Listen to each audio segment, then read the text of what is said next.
Hello everybody, I thought I'd make a video about my inbox and the messages I've received. In my last video someone said just make a video on anything. Here it is. So let's get started with this. By the way, if this goes well I may do this again. If it goes badly and you hate it, I'll never make one ever again. So let's just get started. The first question please. Hello there mobile. What service or host are you using for your Minecraft server? Thanks if you can respond back from Ash. Well, thank you Ash. I am using Host Venom for my hosting service. Offsite backup I'm using BlueVM. Protection I'm using Solve DDoS and a bunch of other things. Far too expensive probably for what you're going to want to do. So just go for a basic thing, Google it, Minecraft host, get a decent review site, find what other people have had experience with it, go with that. Don't go to my level, I get quite a few players, so I have to get about 10,000 players a month, so just don't go to my level, just find something basic, stick with it, or even self-host if you want to, if you're not that interested or you want to delve that deep into it. So thank you for that question Ash. Next one is Robbie Beer. Hey, the mypeople.com. MyPeople.com isn't working for me. Is it just my computer? Can you check on that also? Let me Singapore. You thing loads, but the right box doesn't pop up, so I can type things for it to sing. Do you know why? Okay, so MyPeople.com. Let me sing it for you. Now I've heard of. Let me sing it for you. Mobile phone 2003. So you're talking about this one. It says let them sing it for. I don't know what one you're talking about. I think I have an incorrect link on here because it's gone out of date. Let them sing it for you. The page loads okay. If you've disabled pop-ups then it's not going to work, so make sure you don't do that. But if you're talking about the other one, if I cancel that editing, make my people sing, I think, yeah, that's mypeople.com. That's not available anymore, but very quick fix to that is just go to make my people sing and then SWF on the end because it's a flash file. Click the first link and that will work, but this doesn't involve typing things in. Yeah, that doesn't involve typing things in, so I don't know which one you're talking about, but either way both of them as far as I'm aware work. I will update. I should have done that now actually. I don't know at the end of this video, but yeah, the other link is out of date which will be updated, but yeah. So the next one, free software. I'd like to know more about how you get those to send you free software. If you could reply, I'll be more than happy to sub. Well, here's your reply, so go ahead and press that subscribe button. It'll make me very happy. But how you get those to send you free software? See, I wish people would be more specific. Do you mean how to get companies to send you free software? If that's the case, just be polite and ask them. The worst you'll get is a no or no response. If you're talking about websites, for those of you who remember dunksweb.com when it was a technology site, everything from that's been moved over to dunksblog.com, and that has the freeware links all on there, if you remember that. So free audio recorders, blah blah blah, that's all still there. All the blog posts that were made before is still there. It's all there working fine, so just do that. But I don't know what you mean. I hope that helps, but yeah. Wonderfox new release, blah blah blah. Okay, so this is an invitation to use a piece of software. Now I want to explain about this because I don't usually go for people who contact me and ask me to do stuff. I'd rather go for what I ask people, or unless I know and like it already, because I don't want my YouTube videos to be filled with stuff that people have sent me that nobody's heard of and could be rubbish. I want it to be tried and tested, something I like that I would recommend to people to use, not just something completely random just because they sent it for free. That's not my deal here on my channel. Okay, Acronis True Image Home 2013, international version of Acronis, Acronis.com. Okay, thanks. Acronis True Image, Acronis.co.uk, UK version, thanks. This software backs up drivers as well using Acronis, blah blah blah blah blah blah, on a YouTube video. Yeah, Acronis has been around for a long time. It's been a recovery tool, worked extremely well. I haven't used it in a long time, to be honest, because it's commercial software, so you know me, I prefer to use free software. As far as I know, Acronis is commercial software, unless they've changed it recently. I don't think so. But yeah, it is what it is. Works great. Found this awesome software. Oh, it's the same person. Taylor13961. Thank you, Taylor, for messaging me. You must like me. Back up your drivers called My Drivers. Supports Windows 7. Okay, let's go ahead and check that one out. Blah blah blah blah. Yeah, see, the one thing that screams out to me is this here, US dollars 39. Before I even look at this, and this looks like a combination between a video I've already made about driver backup and free software called Unknown Device Identifier. I think that even uses the same thing there. But yeah, just go for free software. It's a lot easier. It's a lot nicer. Nag to me says, Command prompt basics. Hi, your vids are awesome, informative. Wow. But why do I get the device is not ready when type e.g. CD F? I can't access E, F, G, H, and I drives. Trying to find virus, but unsuccessful right now. Thanks. Okay, so I can imagine unless you have 10 hard drives in your computer, then they don't exist. Like, you're trying to access drives that don't exist. We used to have A drive for the floppy drive. C drive is the standard default drive. D drive is sometimes available if your laptop or desktop's been partitioned that way, or if you've done it yourself as a backup option. E, F possibly for external drives. G, H, and I maybe network drives, but I can't imagine anyone's got that many drives in their computer. And if you're just running a bog standard desktop computer, the chances are, they don't exist. You're trying to access places that don't exist. That's why it says the device is not ready, because it's trying to access a device that's not ready because it's not there. But if they are there, and you know you have a drive EFGH, then it's probably broken. Something's wrong with it, unless you've got some crazy RAID set up where you've got like 5 drives in it. But yeah, I would imagine they're just not there. Don't worry about it. Don't access them because they won't be there. Fake Manoan, AHCI mode. Yo, you probably don't know what I'm talking about, so I'll give it my best shot.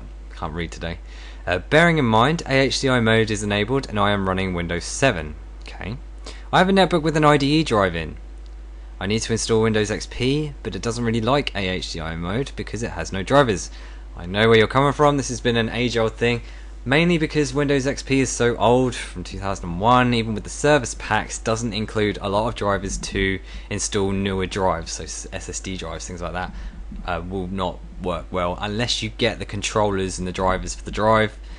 Then you're gonna have to integrate it into the install yourself, because XP by default is going to be like, I don't know what that drive is, so I'm not going to use it. And it'll just say you haven't got any drives in there. So I tried integrating drivers in my XP install, but it didn't really work either. An error came up. I'm guessing your error that came up was that you didn't have any drives, because you didn't put the drivers in properly. So the only logical solution left is to change to IDE mode. I guess that's a solution. But I don't know how to disable AHCI mode in Windows 7 and change to IDE. Oh dear, no, that's not how it works. In Windows 7, so AHCI mode and IDE mode can be changed inside the BIOS. BIOS being the thing that initiates all your stuff before it starts the operating system. So it goes to BIOS, then it posts, then it goes to the operating system. So if you're trying to get to that third stage and change something that you can only really change in the first stage, it's not going to work. You need to do it through the BIOS. Some BIOSes will probably lock you out if it's a pre-built system. If you build it yourself, like I have, I think I've got an option to change mine to IDE. But your best option really is to just get the driver for it. Just Google the drive name, try and get as much information as you can on it. It's probably someone who's been in this situation before with your drive, and try if it's available to get that controller. If it's not, then you're SOL, I'm afraid. Anyway, but I don't know how to change to IDE. Lots of guys on Tom's Hardware and other sites say different things, and I'm worried it will ruin my install. Well, if you're trying to make an install, and like I said, if it goes to the operating system, which is completely separate, the only real time that you can change the BIOS in the operating system is if it's specifically made for your motherboard or BIOS, or if it's upgrading, things like that. You won't be able to change any other settings through there. Otherwise you'll just be affecting that Windows installation. But if you're trying to make an install and you're worried it will mess up, that shouldn't affect anything because your install hasn't completed because it can't find the drive. So the drive is still there, but it's not going to find it. So don't worry about messing up the install. The only time you should worry about it is if you're clearing out your drive, and at that point it's recognised it. So don't worry about that. Just keep going with that driver if you can find it, and do it that way. To do the 2 logical solutions, I need help slipstreaming with Nlight. I have made a video on this a while ago. Just watch that. It's pretty easy. It's just dragging a file in. But yeah, I need help disabling HCI. Well, like I said, that's through the BIOS. Don't worry about doing it in Windows. You won't get anywhere. If you could help me, I'll give you £30,303,030. Smiley face. Well, I helped you, so you know I'll be invoicing you, and you'll get that in the mail very soon. If you can't help me understand, I can't be understood. No, I totally understand putting newer drives inside an XP machine. It's understandable that it will happen like that. I'm surprised there isn't. There should be a lot like driver packs offered by Microsoft or something to add to it, but it's just how the game works. They want you to upgrade Windows 7, Windows 8 now. You're 2 operating systems behind, so yeah. Or just keep using Vista, but bleh. Next one. Okay, this one's one I've already replied to. This is actually about forum spam. This person's getting forum spam on their music forum, talking about kitchens. Forum spam, WordPress spam, CMS spam, mail spam. There's spam everywhere. It's an absolute nightmare. Unfortunately, we have to deal with this sort of stuff. Now, I did contact you to say, are you the owner of said forum? Which you said you weren't in the reply. So really your only options as a user is to report the post, so the admin can, or moderating team can delete it. If they don't have a big enough admin team, suggest that you can do it if you're that passionate about the site. Get them to do some form of anti-spam on their forum. Sometimes, unfortunately, some places charge for this. I know when I had Envision Powerboard, I had to upgrade or keep paying every 6 months to keep it going, just to keep the anti-spam live. Or try and do a question when you sign up. That's really difficult to answer. Captures, I'd like to say are secure, but they're not. There's uncapture, there's stuff that can decrypt captures, so scripts can get past that now, and even then, if you get as far as that, there's still people that will sign up, like actual people who will get paid to sign up and spam your forum. So at the end of the day, just remove what you can, and you just have to deal with it. Spammers are everywhere. They're on YouTube. They're everywhere. So you know, just have to report them, delete them where appropriate, and just ignore them. Whew, okay, next one. Dileep Singh. Hi sir, is there any way to promote my games product link below your video on the show? No. Next up, Mr. Techie Gaming. Hi Duncan, I was wondering whether your Microsoft okay, so that's the same question as I got before. No, not self-hosted. I'll talk about self-hosting. It can, if your PC can take it, and if you want to put it on all the time. Obviously this depends on how much you're interested in hosting a server. Minecraft is very old now, but it's semi-popular now. I don't know how long that's going to last for though, but you're in a very, if you want to go serious with a Minecraft server, you're in a very saturated market at the moment. There's hundreds of thousands of servers out there, so unless you want to go absolutely full out with it, you're not going to get anywhere with a Minecraft server. But if you're just doing it with friends, you know, like a self-host situation, then yeah, you'll be fine doing it at home. But obviously if you want to dedicate it 24/7, I wouldn't recommend doing it on a home system. Serious question related to tech and tutorials. Thank you, Loki Valentine. Just curious, what are some good YouTubers that do videos like you do, tutorial software? People like Bullet of Bullets, VB Compel VB, Lake Call Man that still update. As far as I know, those people do still update their channels, so go and check them out. I don't really follow that many people that do the same as I do. As far as I know, if you know Jimmy R.com, he made a couple of videos recently. He's the guy who got me started on YouTube. Recommend Eli the Computer Guy if you haven't heard of him. He's pretty cool. He does classes on computers, and he's more into IT and business, so he'll actually tell you about the IT field and how bad that field is at the moment to get a job in, and how useless computer training is in certain things. Like if you try and get a certificate online, then businesses aren't going to care. Totally agree with everything he says.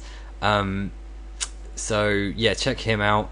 Other than that, I don't really follow that many. I follow a bunch of different areas now. I used to just follow technology, but I try and be as diverse as I can.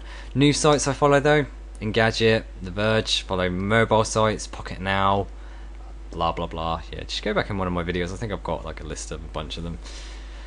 Okay, SWCC1. Missing Windows System 32 config system file. Hello sir, I am missing that file. What file? I have UBCD for Win and UBCD. My comp has no last restore point when I use registry tool from 4Win. Do you have a vid to help me? Well, I would make a video, but I don't know what file you're talking about.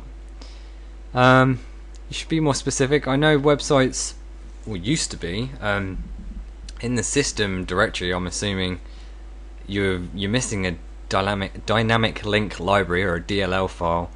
Usually you could just Google that file and download it, but I don't know how bad your system has gotten, but I doubt it would be able to, any form of restore tool would be able to give you files from the Windows operating system without breaking copyright laws or anything like that. So your best option in that, if you're missing files from your Windows system, is either get to your recovery partition if you have one, or just reinstall Windows because you've lost the file, so something's corrupt there. You're gonna have to reinstall. Okay, Taylor Davidson. Screensaver. When I tried the Google Trends screensaver, it said Internet Explorer script error, blah blah blah blah blah blah blah blah. Okay, so that was my Google Trends video. I did get a couple of messages on that actually. Now, Internet Explorer, I believe, had an issue with that site that required you to update it. So get some Windows updates going. Get that updated if you can. Get it on the latest version. Other than that, I would have thought Google would know about it and would have fixed it by now. But other than that, change to another browser that works. Or other than that, I can't do anything about it because I don't own the website, so I can't help you. I didn't code it, so yeah. Next up, Renzil D'Souza. I'm probably going to butcher that name. Video creation tool. I was going through your videos and noticed that you create demos on your Mac. Well, I did. I don't have a Mac anymore. I'm just purely Windows now. I work for Adobe and wanted to let you know about this new creation tool for the Mac. Oh, cool. Thank you. Adobe Presenter Video Express. Sounds good. I'll check that out later. Oh, thank you, Renzel. XY Bluetooth speaker. I get so many of these. I don't know what happened. Since I made that speaker video, I get so many messages about speakers that I'm not interested in. I made that video because I thought that speaker was cool. Anyway, I'm going to ignore that. YouTubers. I think that's the same one I've talked about before. Blah, blah, blah, blah, blah. Just thanks, great video. Okay, I'm going to leave it there because this video has gotten to about 18 minutes. So, again, if you like this sort of thing, I can make more. Not a big deal. I can also talk about news if you want to talk about news. If I've said anything wrong in this video, feel free to absolutely butcher me in the comments. I know it's probably happened already by the time you finish watching this video. And anything like that, really. I mean, I'll just make a video. Like I said, I want to make this more consistent for you guys. I know you guys are looking for videos, so I'll keep it going. So thanks for watching this video, and I will hopefully see you guys in the next one.